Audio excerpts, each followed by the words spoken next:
함께라면 아무것도 두려울 것이 없었던 그때. 학창 시절 우리는 바짝 선 스탠드 칼라의 교포를 달고 겁없이 달렸더랬다. 그리고 40여 년이 지난 오늘날.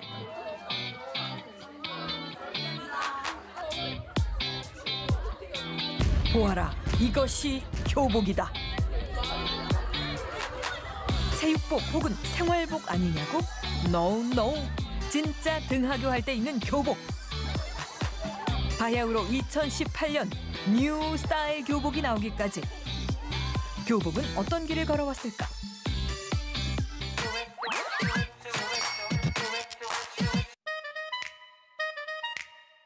교복의 역사는 1886년 근대학교의 시초라 불리는 이화학당에서 시작된다.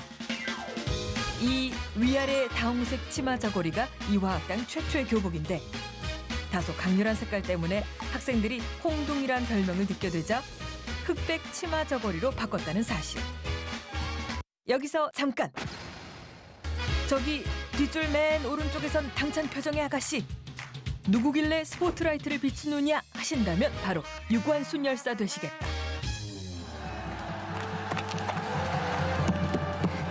여러분, 때가 왔습니다. 어서 거리로 나가 조선민족의 의지를 보여줍시다.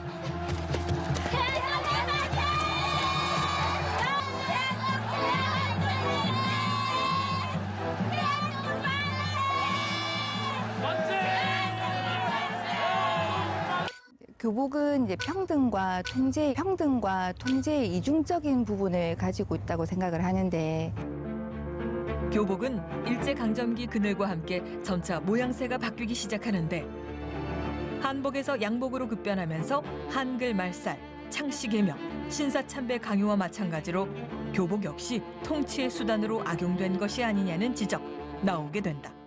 같은 옷 입고 같은 시각에 같은 곳을 바라보게 하는 학교.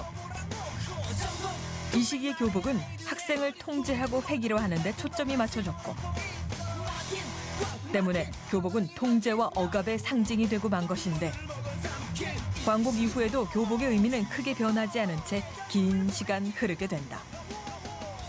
제가 학번이 82학번입니다. 중학교 3년, 고등학교 3년. 여름에는 흰색, 그 다음에 봄, 가을에는 검정색. 선택의 여지가 없었죠.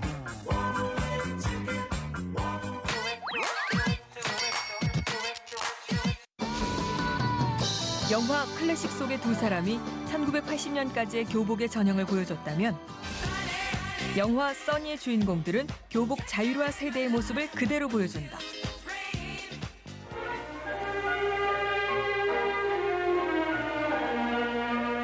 전국 중고등학교 학생들의 교복이 83학년도 신입생부터 자율화되고 머리 모양은 올해 새학기부터 자율화됩니다. 전두환 대통령의 지시에 따라서 문교부가 마련한 이 방침은 교복과 머리 모양을 자율화하되 추진 방안은 학교장에게 맡기도록 돼 있습니다. 군사정권 하에서 자율이라니 어딘가 좀 이상하긴 하지만 아무튼 1983년 3월 2일 정부는 일제 잔재를 없애고 자주, 창조, 자유를 키우겠다는 의미로 교복 자율화를 실시하는데 지금 4050 세대 중 사복 입고 졸업사진 찍은 분들 꽤 있을 것이다. 또한 우리가 가장 잘 아는 교복 자율화 세대가 있으니 바로 영심이. 사복이긴 하지만 늘 같은 옷을 입던 영심이 그리고 그의 친구들을 보라.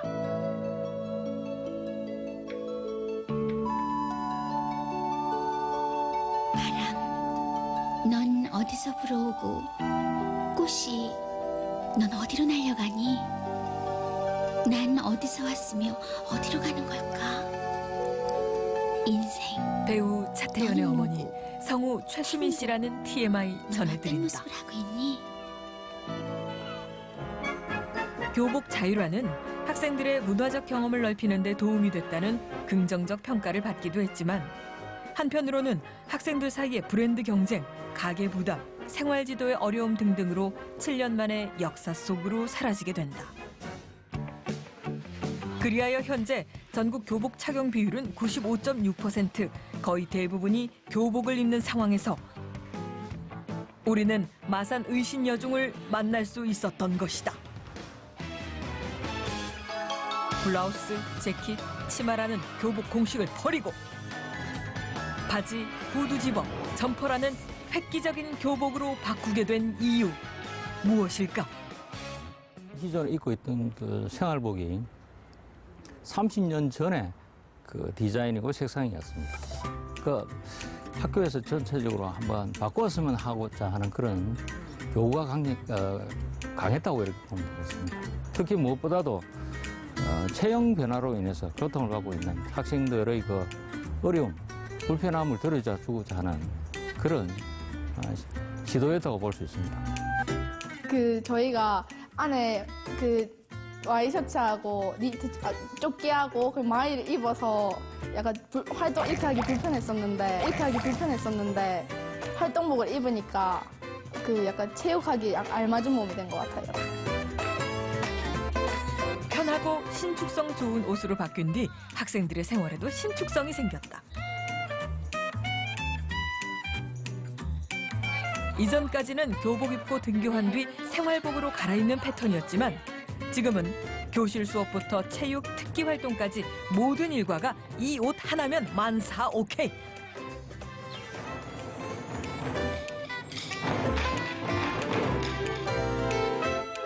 거참 맞는 교복일세.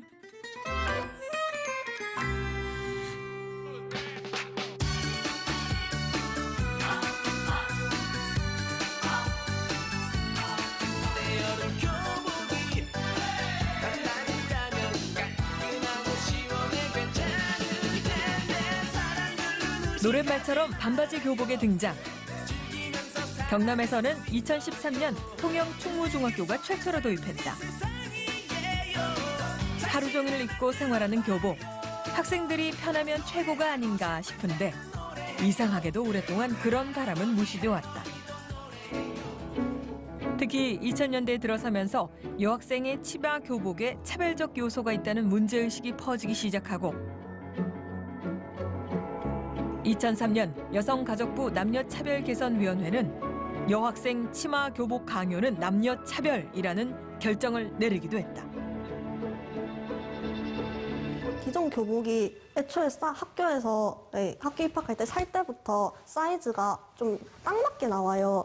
그래서 키가 크고 하는데 치마 길이가 짧아지고 하니까 불편하고 특히 안에 있는 이 마이 같은 거는 밥 먹고 나면 배가 뭐라고 해야 되지?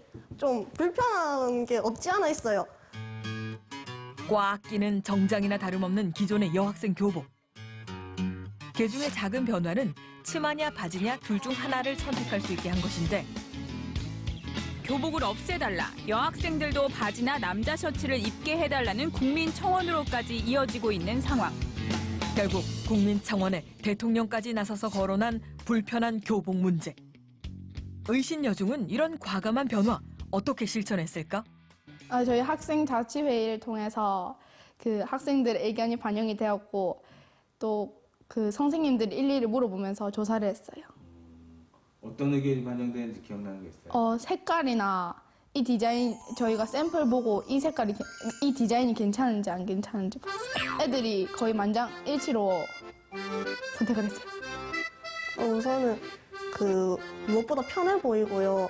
아침에 등교할 때 이거 교복 입는데 엄청 오래 걸리는데 들리는 거로는 아침에 준비 시간도 엄청 짧고 체육 시간에 엄청 편하다고 들었어요.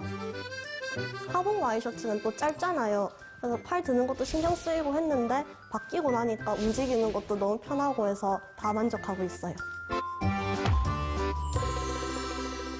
제가 교복 살 때 40만 원이 넘었었어요.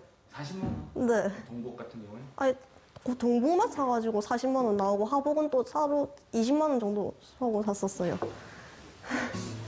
근데 저희들은 지금 요건 지금 하복하고 동복하고 합쳐서 그의 절반 가격 정도 이렇게 된다고 볼 수 있습니다.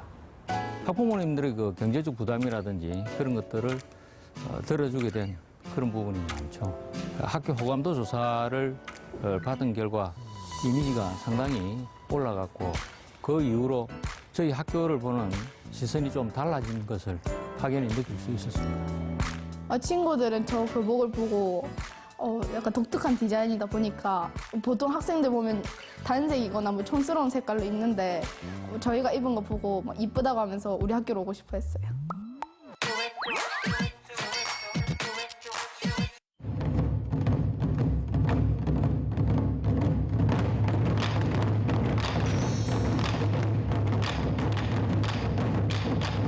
셔츠 블라우스에서 티셔츠로, 재킷 대신 구두 집업과 야구 점퍼로. 누군가는 교복이 교복다워야지 질문할 수도 있다. 하지만 생각해보자. 교복을 위한 교복이 아닌 학생을 위한 교복이 필요한 시점. 딱딱한 교복이 아닌 저 밝은 표정만으로도 충분히 학생답지 않은가.